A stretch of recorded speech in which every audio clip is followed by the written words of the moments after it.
My name is Audrey, and I'm 27 years old. When my beloved grandparents passed away within months of each other, I never expected to inherit their entire fortune of $31.5 million. The shock on my parents' faces during the will reading quickly turned to rage. "This is family property," my father hissed at me in the parking lot afterward.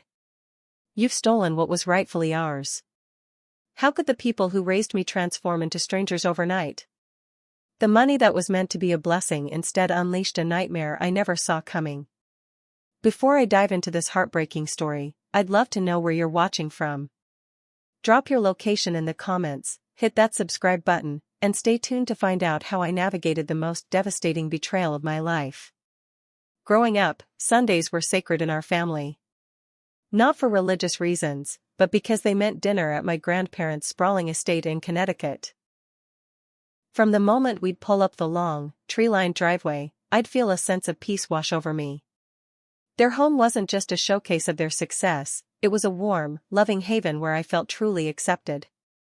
My grandmother Evelyn was everything I aspired to be, elegant yet kind, successful yet humble. She'd welcome me into her kitchen while shooing away the household staff. "Cooking isn't just about feeding people," she'd say, guiding my small hands as I learned to knead dough. "It's about nourishing their souls."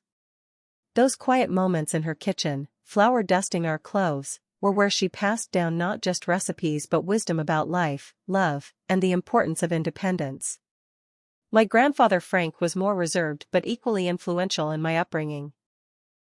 A self-made man who had built a construction empire from a single truck and a toolbox, he'd take me on walks around the property, pointing out architectural details and explaining business concepts in ways my young mind could grasp. "Never let anyone convince you that you need them to succeed, Audrey," he'd tell me. "The moment you believe that, you've already failed." Their story was legendary in our family, how they'd started with nothing but determination and grit. Grandmother had worked 3 jobs to put grandfather through engineering school. He'd repaid her faith by turning his knowledge into a construction company that eventually grew into a real estate development empire spanning several states. They'd made their fortune together, as true partners in every sense. My relationship with my parents, Grace and Harold, was markedly different. They lived in a mansion just 15 minutes from my grandparents', but it might as well have been a different world. Where my grandparents' home felt warm and inviting, my parents' house felt like a museum, beautiful but cold, with rooms designed more for impressing guests than for actually living in. My father had always expected to inherit control of my grandfather's business. Despite working there, he never seemed to embrace my grandfather's work ethic. He'd come home complaining about the old man's outdated ways while enjoying the lifestyle the company afforded him. My mother, meanwhile, had made a career out of being the perfect society wife. Her days revolved around charity committees, chosen for their social connections rather than causes, tennis matches, and luncheons with friends whose names she dropped in conversation like precious gems. Their attitude toward my relationship with my grandparents was complicated. On the surface, they encouraged it; after all, staying in my grandparents' good graces was important. But I didn't miss the subtle digs, the rolling eyes when I'd mention something grandmother had taught me, or the dismissive "that's nice, dear" when I'd recount conversations with grandfather about business. "You spend too much time with them," my mother would say, applying her makeup for another gala. "People will think there's something wrong with your own home life. They're just trying to turn you against us," my father muttered once after I disagreed with him using business principles grandfather had taught me. The irony that he worked for his own father while resenting his influence wasn't lost on me. When it came time for college, my parents pushed for me to study art history or literature, suitable fields for someone who, in their minds, would never need to work. But inspired by my grandparents, I chose business instead, with a minor in sustainable development that reflected the values my grandmother had instilled in me about giving back. My decision caused weeks of tension at home. "Business is vulgar for a young woman of your background," my mother insisted. "What kind of husband will want a wife who talks about profit margins at dinner parties?"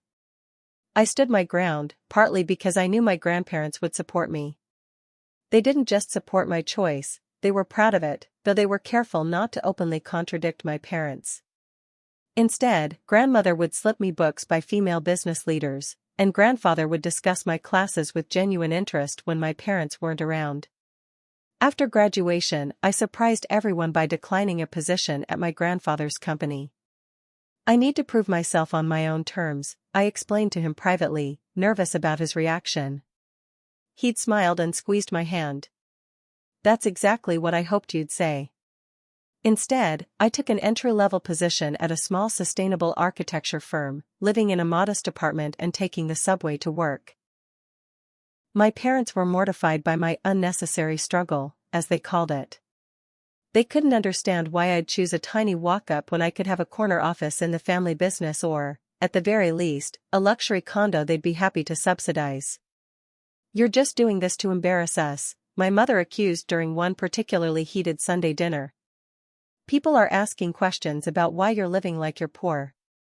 Grandmother had subtly winked at me across the table, her eyes twinkling with approval even as she smoothly changed the subject to diffuse the tension. As I worked my way up through the ranks of my company, eventually becoming a project manager, my grandparents' health began to decline.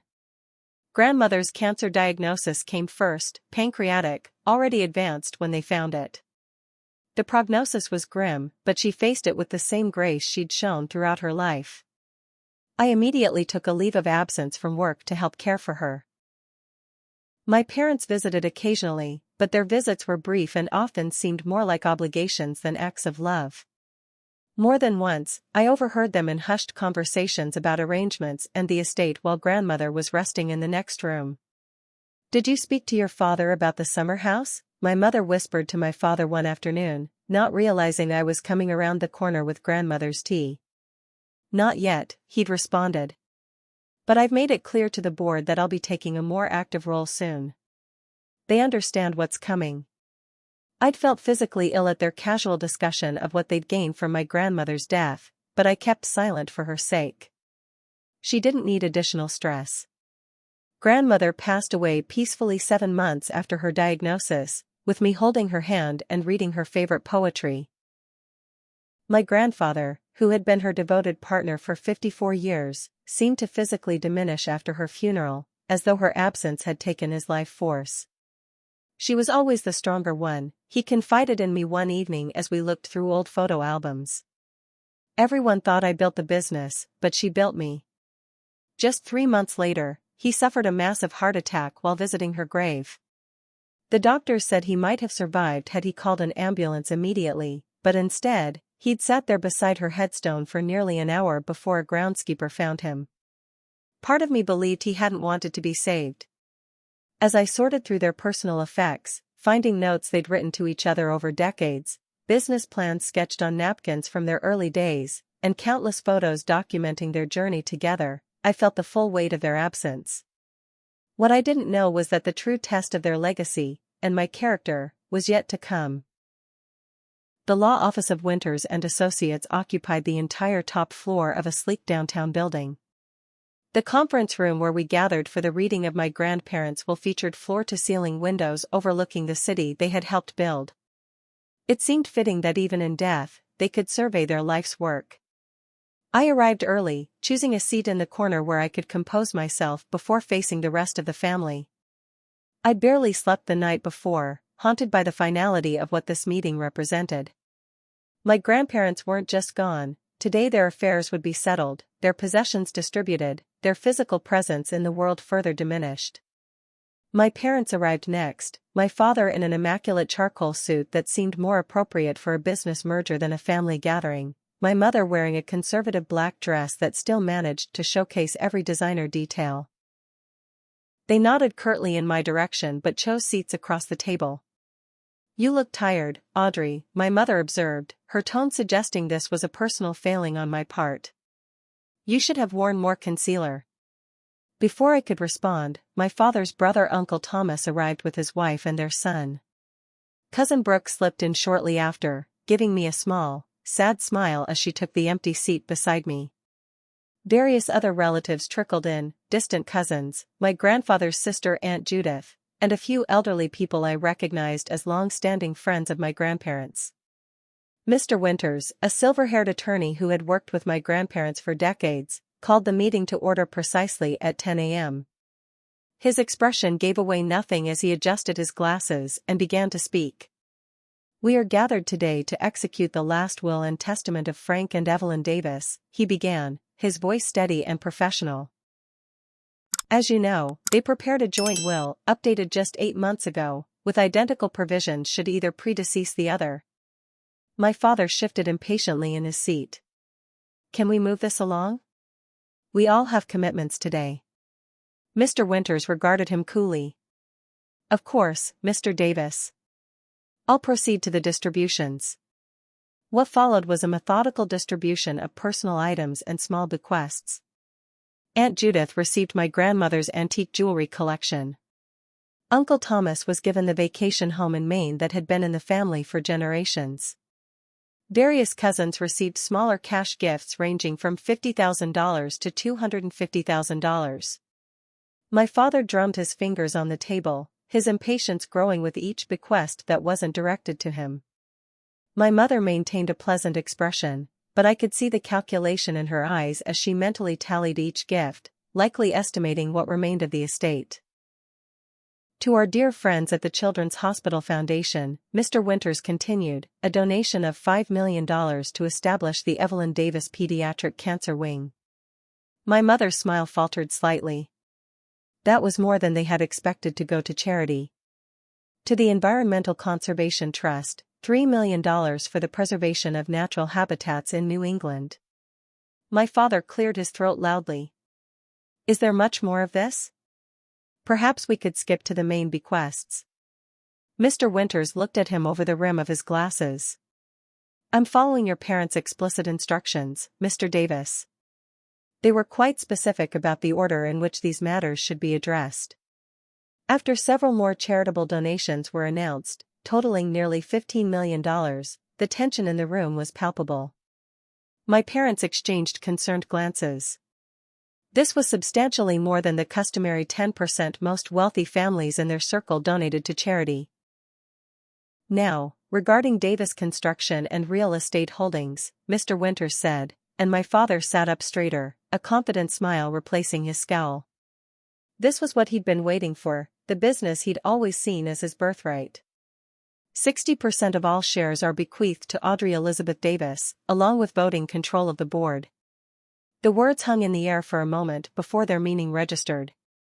My father's face froze in a half-smile that slowly transformed into a mask of disbelief.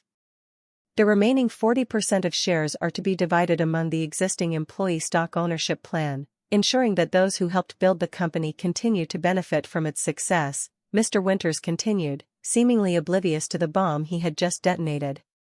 "There must be some mistake," my father interrupted, his voice tight. "My father always intended for me to take control of the company. I'm the one who's worked there for 25 years. "There is no mistake, Mr. Davis," Mr. Winters replied calmly. "Your father was quite clear about his wishes." My mind was reeling so badly that I almost missed what came next. "As to the remainder of the estate, including all financial accounts, real estate holdings not associated with the business, art collections, and personal property not otherwise specified," Mr. Winters paused, turning a page, "the sum total of which is approximately $31.5 million after taxes and the charitable bequests already mentioned, we hereby leave to our beloved granddaughter, Audrey Elizabeth Davis." The silence that followed was absolute. I felt as though all the oxygen had been sucked from the room. $31 million.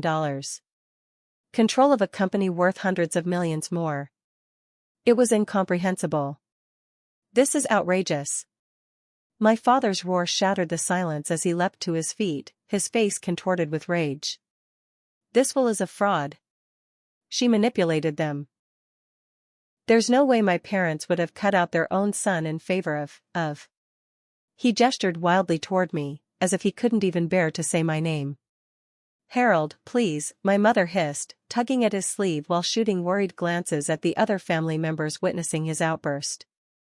"I will not be calm, Grace. This is theft. Highway robbery. She's stolen our legacy." Mr. Winters remained unflappable. Mr. Davis, I assure you that your parents were of sound mind when they executed this will.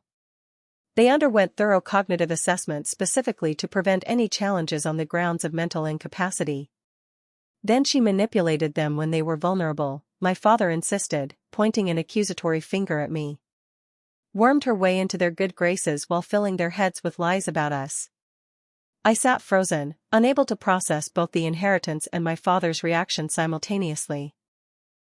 Part of me had always known my parents would be disappointed if they didn't receive the bulk of the estate, but the naked hatred now directed at me was beyond anything I could have imagined. Cousin Brooke squeezed my hand under the table as tears filled my eyes. Around us, relatives were whispering, some looking at me with newfound interest, others with suspicion or envy. If anyone would like to review a copy of the will, I have them prepared, Mr. Winters announced, seemingly eager to wrap up the meeting before the situation deteriorated further. There are also personal letters for several of you, to be distributed now. As manila envelopes were passed around, I received a thicker package than the others. My name was written on it in my grandmother's elegant handwriting. The sight of it, knowing she had touched this envelope, sealed it, intended for me to open it after she was gone, brought a fresh wave of grief that momentarily overshadowed the chaos around me. This meeting is adjourned, Mr. Winters announced. Ms. Davis, if you could stay behind for a moment to discuss next steps. As family members began to file out, some stopped to congratulate me awkwardly or give me cold looks. Aunt Judith hugged me tightly and whispered, "They loved you so much, dear. Don't let anyone make you doubt that." My parents stormed out without another word, but the look my father gave me on his way past made one thing crystal clear: this was only the beginning of the battle. I stepped out of the elevator into the parking garage, still clutching the envelope from my grandparents. The fluorescent lights buzzed overhead, casting harsh shadows that matched my disoriented state of mind. I just wanted to get to my car, drive home, and process everything that had happened in private. But as I rounded the corner toward my parking space, I saw them waiting. My parents stood on either side of my car like sentries.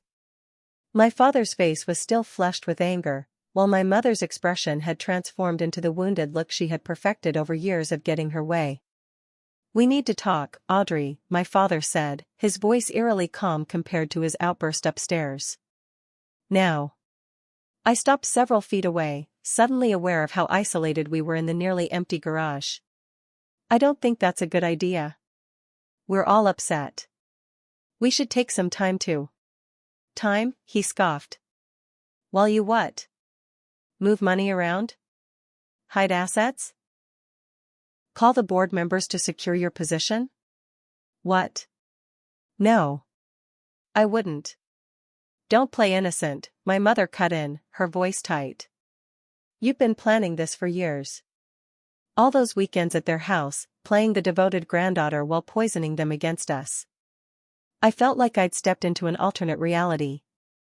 These people, who had raised me, who I'd longed to please my entire life, were looking at me like I was their enemy.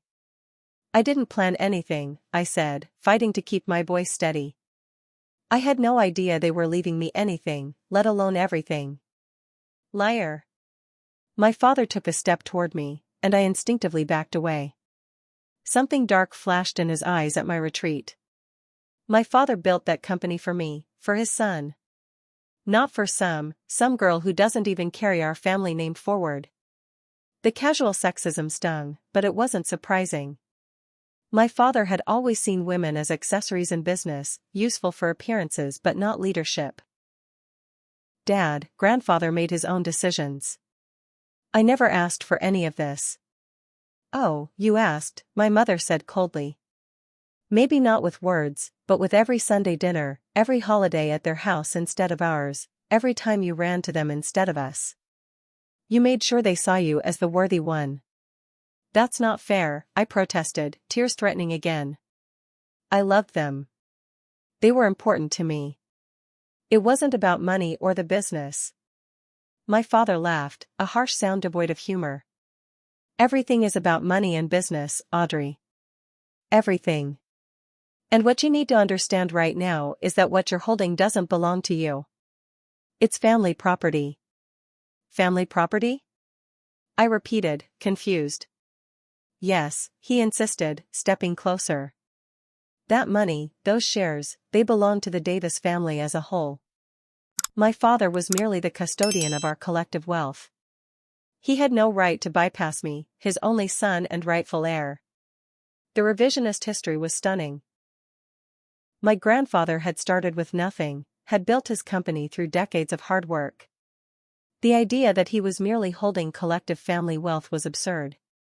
That's not true, I said, finding my voice. Grandfather built everything from scratch. He and grandmother earned every penny. With my help, my father shouted, making me flinch.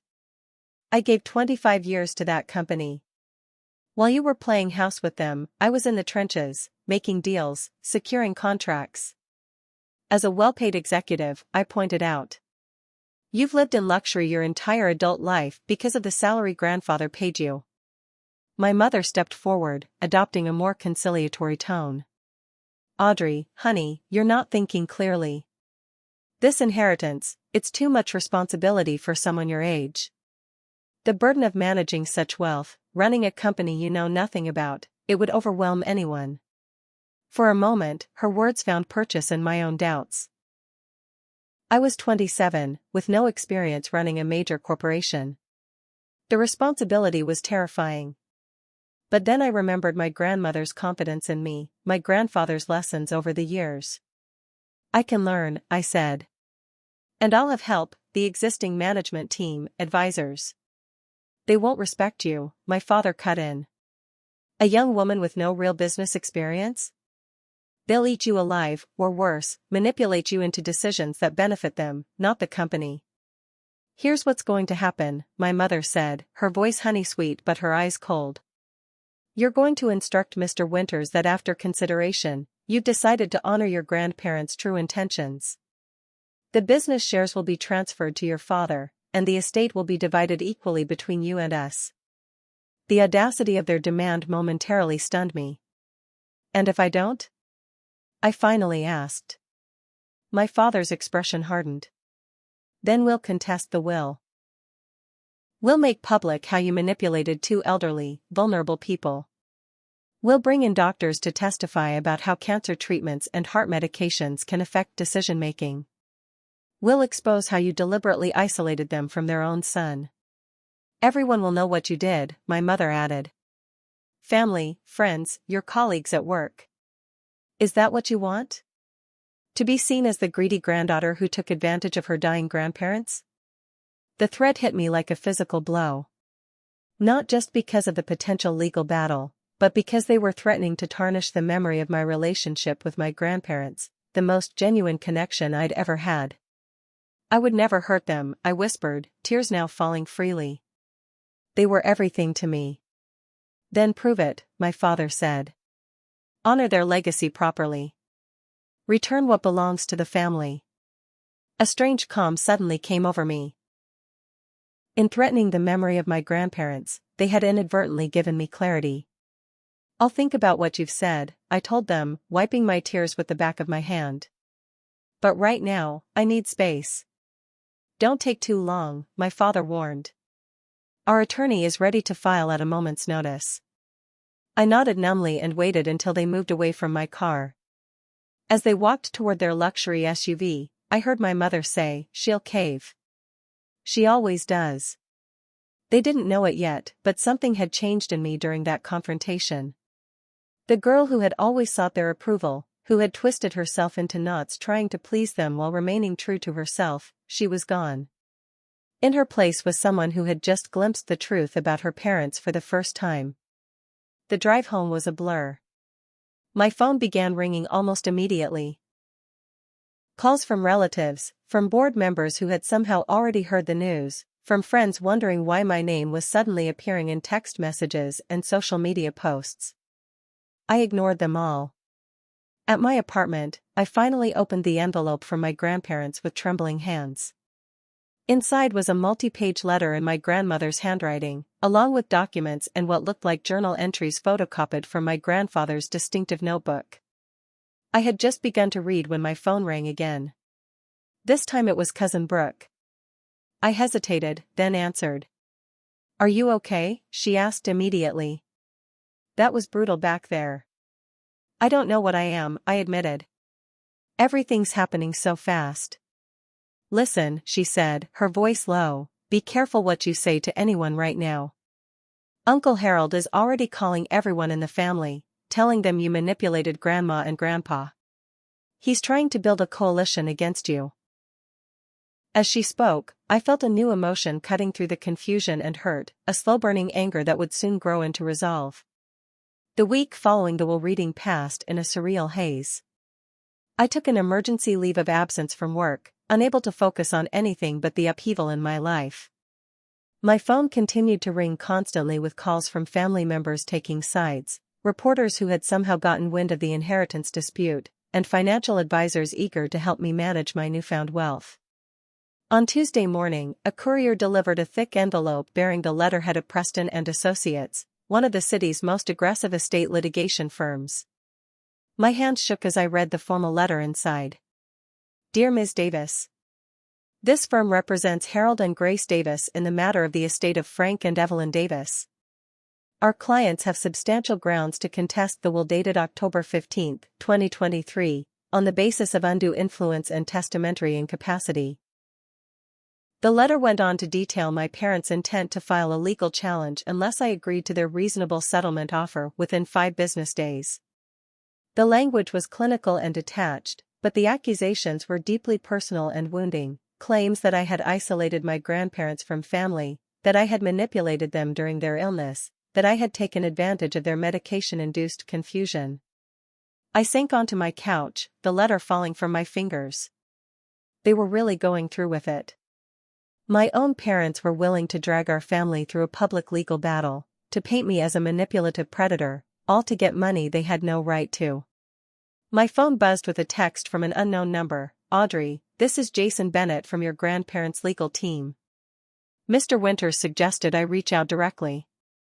We need to meet ASAP. These allegations must be addressed quickly." I agreed to meet him that afternoon at the offices of Winters and Associates. As I entered the now familiar building, I noticed a news van parked across the street. Someone had definitely leaked the story. Jason Bennett was younger than I expected, perhaps in his early 40s, with kind eyes that contrasted with his otherwise formal demeanor. He ushered me into a conference room where Mr. Winters was waiting along with a woman introduced as Patricia Lawson, a specialist in estate litigation. First, Jason said once we were seated, "I want you to know that your grandparents anticipated this reaction from your parents." "They did?" I asked, surprised. "Frank and Evelyn were nothing if not thorough," Mr. Winters added. "They knew exactly how Harold would respond to being excluded from control of the company." "But why didn't they tell me?" "I could have been prepared."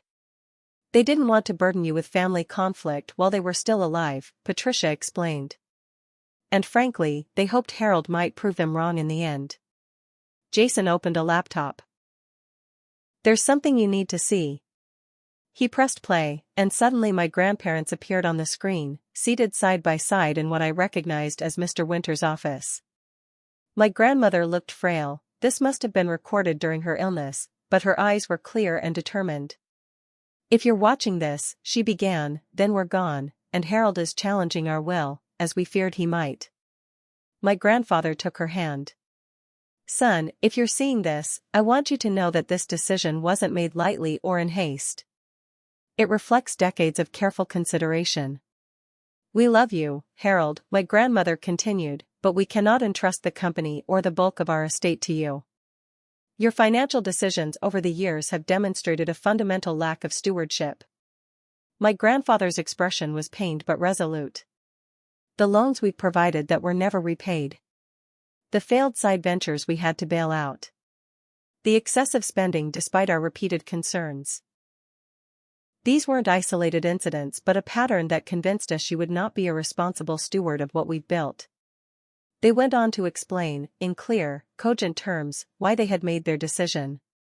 They referenced specific instances where my father had demonstrated poor judgment or prioritized short-term gratification over long-term stability. They detailed their concerns about my mother's influence on financial decisions. And they explained why they believed I would honor their legacy. Audrey has shown us, consistently, that she understands the responsibility that comes with privilege, my grandmother said, her eyes bright with unshed tears. She's demonstrated integrity, compassion, and a commitment to the values we've tried to uphold. By the time the video ended, I was openly weeping. Patricia silently passed me a box of tissues. There's more, Jason said gently. Letters they wrote to you explaining their decision in detail. Documentation of the loans your parents received over the years, nearly $7 million, none repaid. Evidence of your father's mismanagement of company resources, which led to your grandfather restructuring the executive team 5 years ago. He was demoted? I asked, shocked. He never said anything. He still went to work every day, still had the vice president title. Your grandfather allowed him to keep the title and most of his salary, Mr. Winters explained. But Harold was quietly moved to a position with limited authority. The other executives had instructions to include him in meetings but to implement his suggestions only after review. The revelation was staggering. My father had been effectively sidelined in the company for years, yet had maintained the fiction of his executive power, perhaps even believing it himself. There's also this, Patricia said, sliding a folder across the table. Your grandmother's personal journal entries regarding your parents' behavior during her illness. I hesitated before opening it, feeling like I was invading her privacy even though she had clearly intended for me to see these pages. The entries were devastating, observations about my parents' infrequent visits, their thinly veiled inquiries about the estate, their dismissive attitude toward her discomfort. December 12, one entry read. Harold and Grace visited today. They stayed exactly 30 minutes. Harold spent most of the time on his phone while Grace complained about the charity gala being poorly organized. Neither asked how I was feeling. When they left, Harold asked Frank about the board meeting tomorrow. Always business, never family. The portrait that emerged from these materials was heartbreaking. My grandparents had loved their son but had been clear-eyed about his failings. They had protected him during their lifetime but had ultimately made the decision to protect their legacy after their death. So what happens now? I asked, feeling emotionally drained but clearer than I had been in days. Now we fight, Patricia said firmly. Your parents' claims have no merit. The documentation we have, the video testimony, the cognitive assessments, the paper trail of your father's financial irresponsibility, it all supports your grandparents' decision to structure their will as they did. But it will get ugly, Jason warned. Your parents have already begun a media campaign. Several family members have given statements suggesting you had unusual influence over your grandparents. As if on cue, my phone buzzed with a news alert. I opened it to find an article titled Family Fortune Dispute, Granddaughter's Suspicious Inheritance Raises Questions. There was a photo of me, clearly taken without my knowledge as I entered the building earlier. They're saying I'm greedy, I whispered, scanning the article. That I manipulated sick, elderly people. That I've torn the family apart for money. The court of public opinion isn't what matters here, Patricia reminded me. The legal facts are on your side. But as I left the office that day, I knew that this fight would cost me more than legal fees. Already, I'd received messages from friends asking if the rumors were true. My social media accounts were filling with comments from strangers judging me based on news snippets and gossip. My aunt, my mother's sister, had called to tell me the family would never forgive me for what I was doing to my parents. The isolation was beginning to take a toll. That evening, as I sat alone in my apartment staring at the untouched dinner I'd ordered, I hit an emotional breaking point. I pulled out the video my grandparents had recorded and played it again, seeking comfort in their words. We know this won't be easy for you, Audrey, my grandmother said near the end. But you're stronger than you know. We've watched you grow into a woman of principle and compassion. That's why we're entrusting our legacy to you, not just our money or our business, but our values. As her words washed over me, something shifted inside. The grief and confusion that had paralyzed me began to transform into determination. My grandparents had believed in me enough to entrust me with everything they'd built. I couldn't let them down now. I picked up my phone and called Jason. I want to fight back, I told him when he answered. Not just legally, but on all fronts. I want to honor what my grandparents built, and I won't let anyone, not even my parents, destroy that. That's what I was hoping you'd say, he replied. Because tomorrow, the real battle begins. The courthouse steps were crowded with reporters when I arrived for the first hearing. My lawyers had prepared me for this, coaching me to keep my head high, my expression neutral, and my lips sealed. No comments, no reactions, nothing that could be twisted by the media or used against me in court. Inside, the courtroom was smaller than I'd imagined, with rich wood paneling and the faint scent of furniture polish. My parents were already seated at the plaintiff's table with their attorney, Stuart Preston, a man whose reputation for aggressive estate litigation preceded him. My father glared as I walked in, while my mother made a show of dabbing at her eyes with a tissue. I took my seat beside Patricia and Jason, trying to ignore the whispers from the gallery behind us, where various family members and curious onlookers had gathered. Cousin Brooke caught my eye from the second row and gave me a subtle thumbs up. Judge Marion Reynolds entered, a stern-looking woman in her 60s with shrewd eyes that seemed to miss nothing. After the preliminary formalities, Preston rose to present my parents' case. Your Honor, this is a simple matter of an elderly couple being unduly influenced during a time of extreme vulnerability, he began, his voice practiced and persuasive. Frank Davis built a business empire that, by all family understanding and business convention, would pass to his son Harold, who had dedicated his career to the company. Preston painted a picture of me as a calculating manipulator who had swooped in during my grandparents' illness to secure an inheritance. According to him, I had deliberately isolated them from family, filled their heads with falsehoods about my parents, and taken advantage of medication-induced confusion to pressure them into changing their will. We have testimony from family members, Preston continued, who observed Ms. Davis's unusual level of control over her grandparents' daily lives during their final months. She screened their calls, limited visitors, and was present during meetings with their estate attorney. It was a masterful distortion of reality. Yes, I had helped manage their care and communications, because that's what they had asked of me, because my parents had been too busy to help, because I had loved them and wanted to make their final months as peaceful as possible. When Preston finished, Patricia rose. Her approach was methodical rather than emotional, systematically dismantling each of Preston's claims with documented evidence. Your Honor, we have not only the video testimony of Frank and Evelyn Davis explaining their decision in their own words, she said, but also certification from 2 independent physicians that both were of sound mind when executing their will. Furthermore, Mr. Winters, their attorney of 20-plus years, has provided an affidavit confirming that Ms. Davis was not present during the actual estate planning meetings where the decisions were made. The judge listened attentively, occasionally asking clarifying questions that suggested she was not easily swayed by Preston's emotional appeals. When both sides had presented their initial arguments, she set a schedule for discovery and subsequent hearings.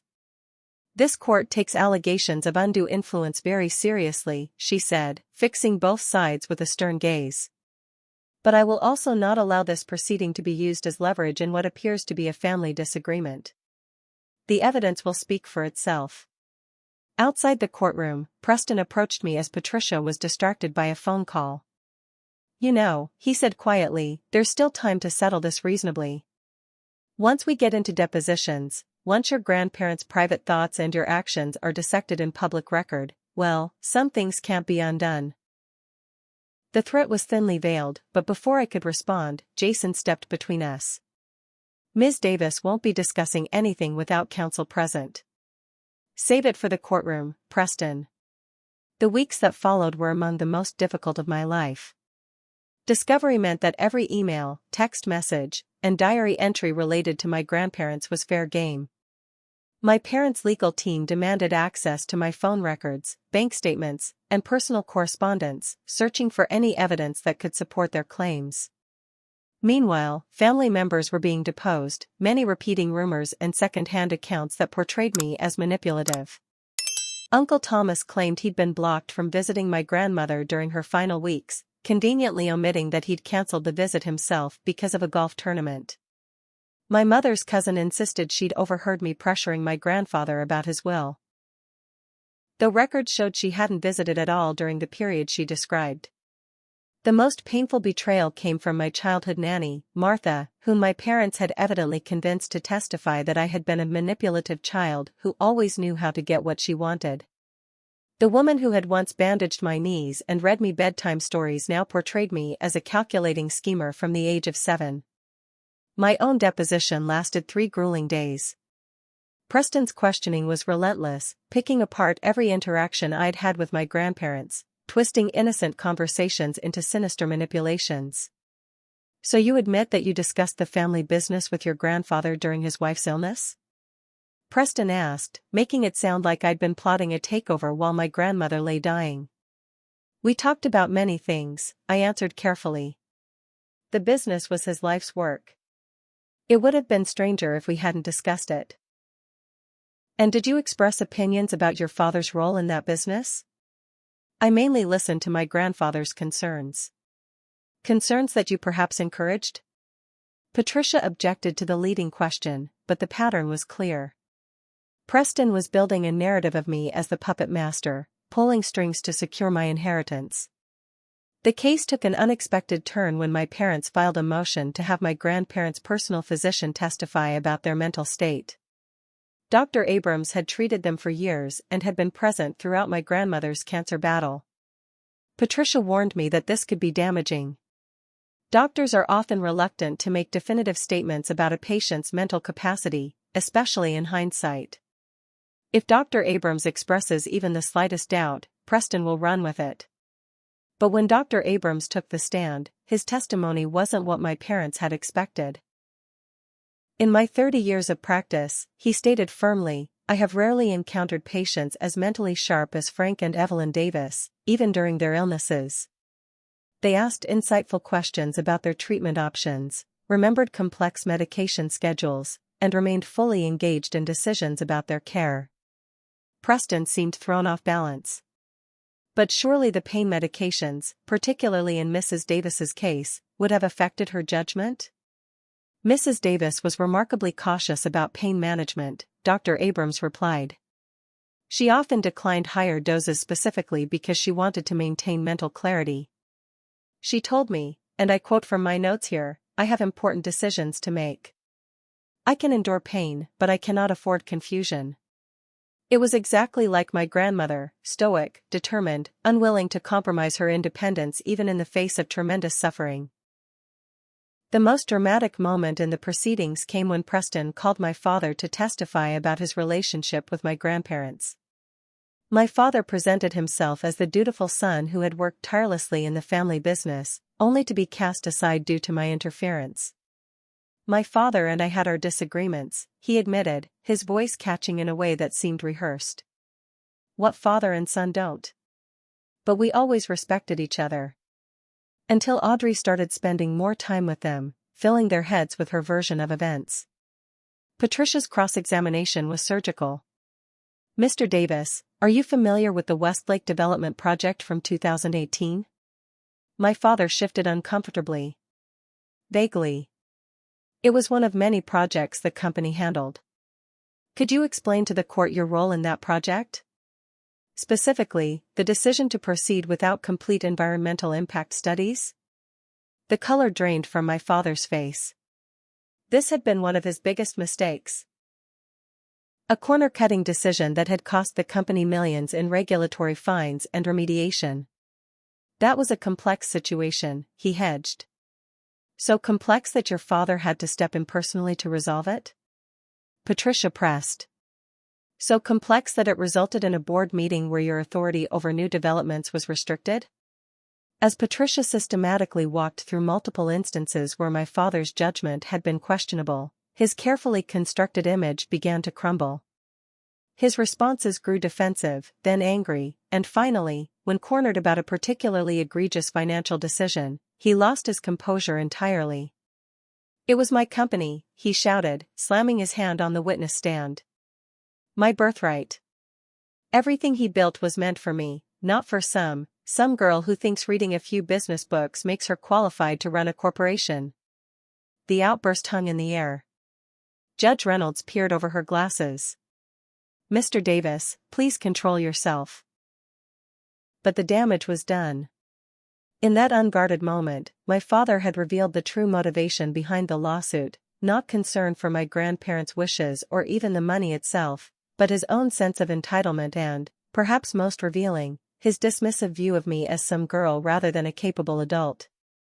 The next day, my mother took the stand, presenting a softer but equally misleading version of events. According to her, she had been a devoted daughter-in-law who had supported my grandmother through countless charitable endeavors. She claimed they had been best friends and that my grandmother had often confided in her about family matters.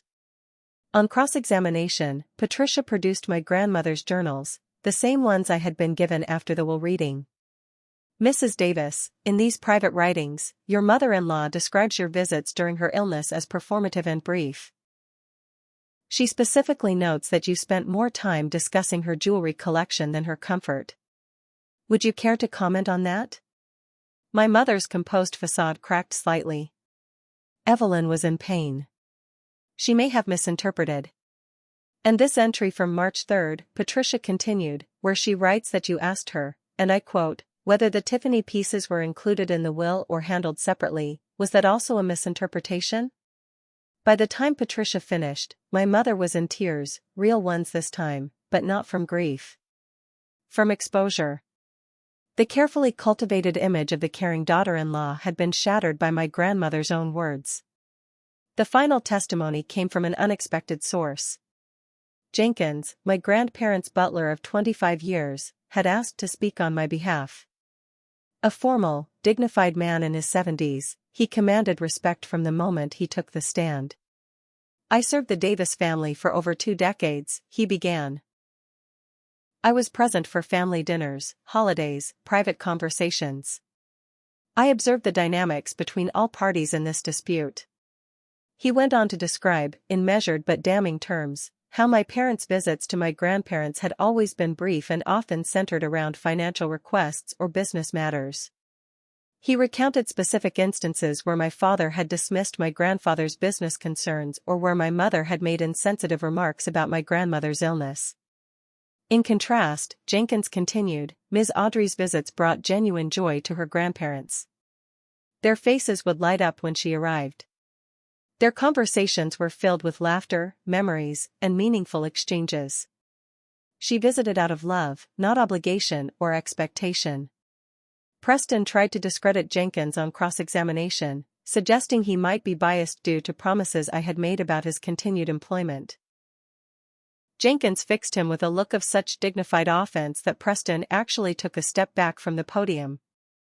"Sir," Jenkins said coldly, "I have already retired with the generous pension Mr. and Mrs. Davis established for me years ago. I have no financial interest in these proceedings. I am here solely because I believe in honoring the wishes of 2 people I deeply respected." As the legal proceedings neared their conclusion, I found myself exhausted but clearer than I had been in months. Whatever the judge decided, I had stood up for my grandparents' wishes. I had refused to be bullied or bought off. I had defended not just my inheritance but the truth about who my grandparents were and what they had intended for their legacy.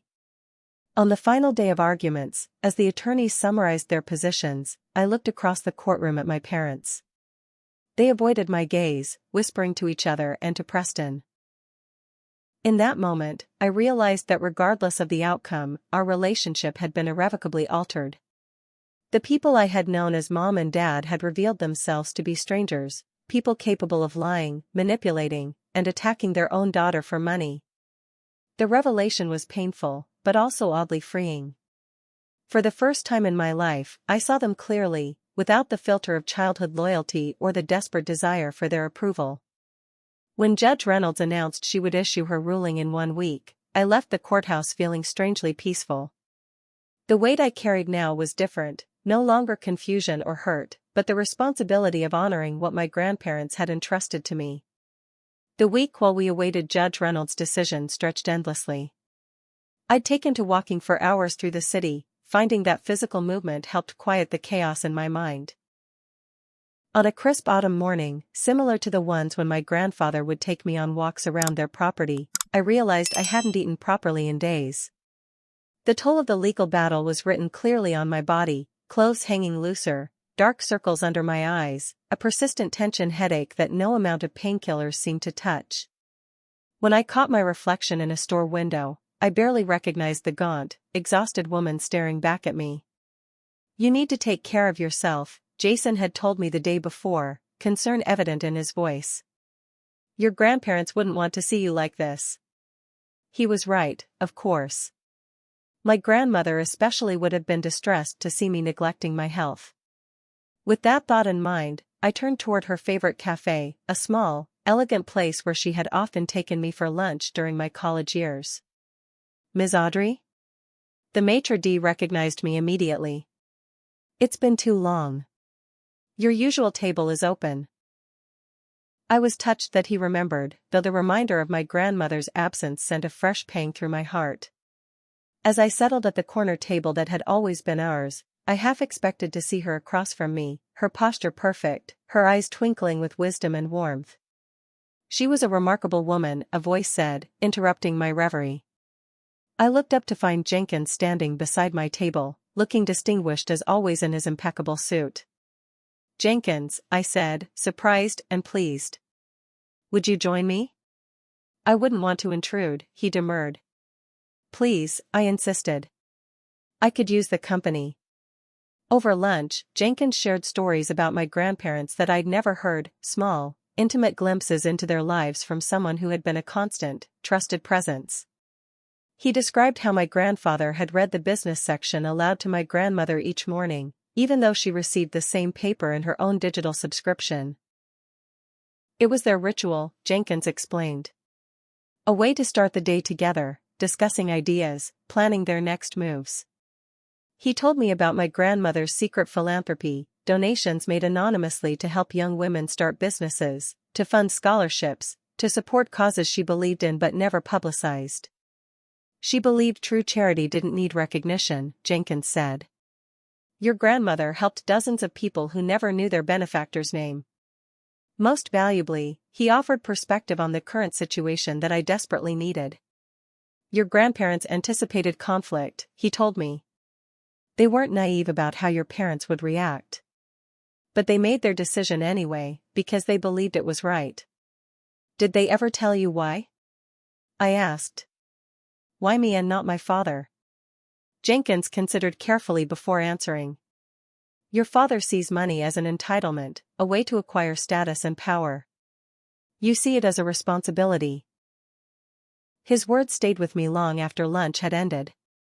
On impulse, I decided to visit my grandparents' graves, something I hadn't done since the legal proceedings began. The cemetery was peaceful, with autumn leaves drifting across the manicured lawns. Their headstones were simple yet elegant, placed side by side beneath a maple tree that blazed with red and gold. I sat on the small bench facing their graves, feeling closer to them here than I had in months. "I miss you both so much," I said aloud, not caring if anyone heard. "I'm trying to do the right thing, but it's so hard." The silence that answered was not empty but somehow comforting. I could almost hear my grandmother's voice. "Difficult paths often lead to the most beautiful destinations." "I don't know if I'm strong enough to carry this," I confessed to the autumn air. "The business, the money, the responsibility, it's overwhelming." A memory surfaced, my grandfather teaching me to swim in the lake behind their summer house. I had clung to the dock, terrified of the deep water. "I've got you," he had promised. "But you need to let go to learn how to float." I had trusted him then, releasing my grip on safety to discover I was more buoyant than I had feared. Perhaps this was the same. I needed to let go of my doubts, my grief, my desire for my parents' approval, in order to find my own strength. As the sun began to set, casting long shadows across the cemetery, I made a decision. Whatever happened with the court case, I would stop seeing myself as merely the recipient of my grandparents' legacy. I would become its steward, its continuation. I would transform inheritance into purpose. The following day, I called cousin Brooke, who had stood by me throughout the ordeal despite pressure from the family. "I need your help," I told her. "I want to start planning the foundation." "The foundation?" she asked, confused. "The Evelyn Davis Foundation," I explained, the idea crystallizing as I spoke. "For women entrepreneurs. For education. For all the causes she supported quietly during her lifetime." Brooke's enthusiasm was immediate and genuine. With her background in nonprofit management, she was the perfect partner for this project. Over the next few days, we sketched out a mission statement, governance structure, and initial funding priorities. The work gave me focus, channeling my anxiety into something constructive. While Brooke and I planned the foundation, I also began meeting with the executive team at Davis Construction and Real Estate. I had initially avoided the company offices, intimidated by the responsibility and wary of confrontation with my father's longtime colleagues. To my surprise, many of the executives welcomed me warmly. "Your grandfather spoke highly of you," said Martha Chen, the CFO. "He believed you had the vision to take the company in new directions." "I know nothing about construction or real estate development," I admitted during the first meeting. "Neither did your grandfather when he started," replied Thomas Wilson, the operations director who had been with the company for 30 years. "He knew about hard work and ethical leadership. The rest he learned along the way." With their guidance, I began to understand the business my grandparents had built, not just its financial operations but its culture and values. I discovered environmental initiatives my grandfather had quietly implemented years before green building became fashionable. I learned about employee benefit programs my grandmother had designed, ensuring that everyone from executives to janitorial staff had healthcare, education assistance, and retirement security. Most revealing were the files documenting my father's time in the company. The demotion Jason had mentioned was clearly outlined in board minutes and performance reviews. My grandfather had tried repeatedly to mentor my father, to guide him toward more responsible leadership, but had ultimately been forced to limit his authority to protect the business. One evening, as I was leaving the office after another long day of meetings, I encountered Bill Foster, the security guard who had worked the night shift at the building for nearly 2 decades. "Ms. Audrey," he called as I passed the security desk. "I've been meaning to speak with you." He handed me a small, wrapped package. "Your grandmother asked me to give you this if things went the way they have." Inside was a simple silver bracelet with a single charm, a compass. And a note, to help you find your way when we can't be there to guide you. "Your true north is in your heart, Audrey. Trust it." I fastened the bracelet around my wrist, tears blurring my vision. My grandmother, even from beyond, had found a way to reach me at exactly the moment I needed her most. That night, sitting at my kitchen table surrounded by foundation plans and company reports, I wrote a letter to my parents. I poured out my hurt, my disappointment, and ultimately, my decision to move forward without their approval or support. I explained what I intended to do with the inheritance, honoring my grandparents' legacy while creating something new. I left the door open for reconciliation but made it clear that it would have to be on terms of mutual respect, not manipulation or entitlement. I never sent the letter. The writing itself was the catharsis I needed, a way to articulate my feelings and clarify my resolve. Perhaps someday I would share these thoughts with them, but for now, the letter went into a drawer, a milestone in my own healing journey. The day before Judge Reynolds was to announce her decision, I visited my grandparents' home, now legally mine, though I had yet to decide whether to live there, sell it, or put it to some other use. I walked through the familiar rooms, touching books they had read, sitting in chairs where we had talked for hours, standing in the kitchen where my grandmother had taught me to bake. In my grandfather's study, I found his collection of pocket watches, timepieces he had collected over decades, each with its own story. I remembered him explaining how they worked, the intricate mechanisms hidden behind the simple faces. "Life is like that too," he had told me. "Complex systems working in harmony, invisible to the casual observer. But if one small gear is out of alignment, the whole thing stops functioning properly." I understood now that my parents had been that misaligned gear in the family system, demanding resources without contributing value, expecting authority without demonstrating responsibility. My grandparents' decision to leave their estate to me hadn't been about favoritism but about protecting the mechanism as a whole. As I prepared to leave, I paused in the entrance hall, looking up at the portrait of my grandparents that hung above the fireplace. They looked younger there, in their 50s perhaps, standing together in the garden they had loved. My grandmother's smile was radiant, my grandfather's posture proud but not rigid. They had faced their share of challenges and sorrows, yet had maintained their integrity and their capacity for joy. "I'll make you proud," I promised them, my voice echoing in the empty house. "Whatever happens tomorrow, this isn't the end of your story. It's just a new chapter." For the first time since their deaths, I felt a sense of peace that went beyond mere acceptance. I was not just their heir but their legacy embodied, not because of DNA or legal documents, but because I had chosen to carry forward the values that had made their lives meaningful. As I locked the door behind me, I realized that regardless of Judge Reynolds' ruling, I had already won the most important battle, the one for my own identity and purpose. The inheritance had been the catalyst for this transformation, but the growth itself was mine alone. The courtroom was packed on the day of Judge Reynolds' ruling. News of the high-profile inheritance dispute had spread, drawing not just family members but also business associates, curious attorneys, and even a few students from the local law school.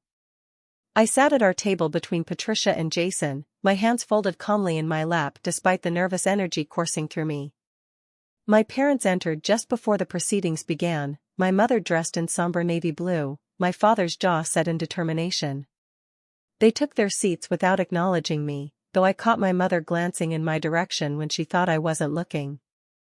"All rise," the bailiff announced as Judge Reynolds entered. Her expression gave away nothing as she settled behind the bench and arranged her papers. "In the matter of Davis v. Davis," she began, her voice clear and authoritative, "this court has been asked to determine whether the last will and testament of Frank and Evelyn Davis should be set aside on grounds of undue influence and testamentary incapacity." She summarized the arguments presented by both sides, meticulously noting the evidence and testimony that had been submitted. I held my breath as she approached her conclusion. "After careful consideration of all testimony and evidence presented, I find no compelling proof that Frank and Evelyn Davis were unduly influenced in the disposition of their estate. The video testimony, the medical evaluations, and the consistent pattern of decision-making documented over years rather than months all indicate that their will represents their genuine wishes." Relief washed over me in a wave so powerful I had to grip the table to steady myself. Patricia squeezed my arm in quiet celebration. Furthermore, Judge Reynolds continued, "The court finds the plaintiff's claims regarding Ms. Audrey Davis's alleged manipulation to be not just unsubstantiated but contradicted by considerable evidence. The journal entries, testimony from medical professionals and household staff, and the decedent's own recorded statements all paint a picture of a close, genuine relationship based on shared values rather than financial opportunism." I risked a glance at my parents. My father's face had flushed dark red, while my mother sat completely still, her expression blank with shock. "Therefore, it is the ruling of this court that the will dated October 15, 2023, is valid and shall be executed as written. The plaintiff's petition is denied in its entirety." A murmur ran through the courtroom. My father leaned over to whisper urgently to Preston, who shook his head in response. My mother's composure finally broke, tears streaming down her face. Whether from genuine grief or thwarted expectations, I couldn't tell. Judge Reynolds continued with some procedural details, but I barely heard them. A weight I had carried for months had suddenly lifted, leaving me lightheaded with relief. Not just because I had prevailed legally, but because my grandparents' wishes had been validated, their judgment respected, their legacy preserved as they had intended. Outside the courthouse, reporters crowded the steps, calling questions and thrusting microphones forward. Patricia deftly guided me through them to a waiting car, declining comment until our client has had time to process the court's decision. As we pulled away, I caught a final glimpse of my parents emerging from the building, their faces tight with anger and defeat as they pushed past the media. The sight brought a complex mixture of emotions, vindication, yes, but also a deep sadness for what had been lost between us. "Congratulations," Jason said, breaking into my thoughts. "You stood your ground. Your grandparents would be proud. What happens now?" I asked. "Will they appeal?" Patricia shook her head. "They could try, but it would be an uphill battle given how thoroughly Judge Reynolds addressed their claims. My guess is they'll lick their wounds and regroup." She was right. 2 days later, Preston's office sent formal notification that my parents would not pursue an appeal. The legal battle was over, but the family fracture remained. In the weeks that followed, I threw myself into implementing the plans I had developed during the waiting period. The Evelyn Davis Foundation launched with an initial endowment of $5 million and a mission to support women entrepreneurs from disadvantaged backgrounds. Cousin Brooke agreed to serve as its first executive director, bringing both professional expertise and personal connection to the project. At Davis Construction and Real Estate, I worked with the executive team to establish a succession plan that would maintain stability while gradually introducing innovations. I didn't pretend to have my grandfather's technical knowledge or experience, but I brought fresh perspectives on sustainability, community impact, and corporate responsibility that resonated with many in the company. The most difficult decision was what to do about my parents. The complete severance of our relationship, despite all that had happened, left a painful void. After much soul-searching and several sessions with a therapist who specialized in family estrangement, I decided to make a small gesture toward reconciliation. On what would have been my grandmother's birthday, I sent them a handwritten note. Not the long, emotional letter I had written for myself, but a simple acknowledgement. I believe grandmother would want us to find a way forward, even if it can't be the way back to what we were. I'm open to talking when you're ready. With love, Audrey. Weeks passed with no response. I hadn't really expected wounds this deep would take time to heal, if they ever could. But the act of reaching out had been important for my own peace of mind. Meanwhile, life continued to evolve in unexpected ways. Jenkins introduced me to his grandson Michael, a talented architect specializing in sustainable design, who became both a valued consultant for the business and eventually a close friend. Some family members who had sided with my parents during the dispute cautiously reached out, testing whether relationships could be repaired. My grandparents' home, which had initially felt too laden with memories to inhabit, gradually became my own. I renovated parts of it, updating the kitchen where my grandmother and I had baked together, converting an unused formal sitting room into a bright home office, while preserving the features that made it special. The garden where they had spent so many happy hours became my sanctuary, a place to think, remember, and plan for the future. 6 months after the court ruling, as spring brought new life to that garden, I received a surprising phone call. It was my mother, her voice hesitant and unfamiliar without its usual confidence. "I saw the article about the foundation in the Business Journal," she said after an awkward exchange of greetings. "The scholarship program, it's what Mom would have wanted." "Thank you," I replied, cautious but hopeful. "That means a lot." A long pause followed. "Your father's not ready," she finally said. "But I wondered if maybe we could have coffee sometime." It wasn't forgiveness or reconciliation, not yet. But it was a small crack in the wall that had formed between us, a tiny possibility that something new might grow from the rubble of our former relationship. "I'd like that," I told her. That evening, sitting on the terrace where my grandparents had often watched the sunset together, I reflected on the journey of the past year. The inheritance that had seemed at first like a burden, then a battleground, had ultimately become a vessel for transformation, not just of my circumstances but of my understanding of family, responsibility, and self. The money itself, while significant, was secondary to the true bequest my grandparents had left me, the example of their lives, the wisdom of their choices, and the courage to stand firm in my convictions even when standing alone. I touched the compass bracelet on my wrist, thinking of my grandmother's note. My true north had indeed been in my heart all along. I just needed to learn to trust it. The path forward wasn't perfectly clear: relationships to rebuild or release, a business to guide, a foundation to grow, my own dreams to pursue. But for the first time, I felt truly capable of navigating that path, not just as my grandparents' heir but as my own person. I looked up at the darkening sky, where the first stars were beginning to appear. "Thank you," I whispered, to my grandparents and to the universe that had both challenged and strengthened me through this journey. As the light faded from the garden they had loved, I made a silent promise to live my life in a way that would honor not just their memory but their vision, to be a good steward not just of their wealth but of their values, to create my own legacy worthy of the foundation they had provided. That, I realized, was the true meaning of inheritance. If you've ever had to deal with family conflict over money or possessions, I'd love to hear your story in the comments below. Have you experienced a similar situation? How did you handle it? Also, if this story resonated with you, please hit that like button and subscribe to hear more real-life experiences that might help you navigate your own challenges. Remember, sometimes the most valuable inheritance isn't measured in dollars but in the lessons we learn and the strength we discover within ourselves. Thank you for listening, and I wish you wisdom and peace on your own journey, whatever challenges you may face.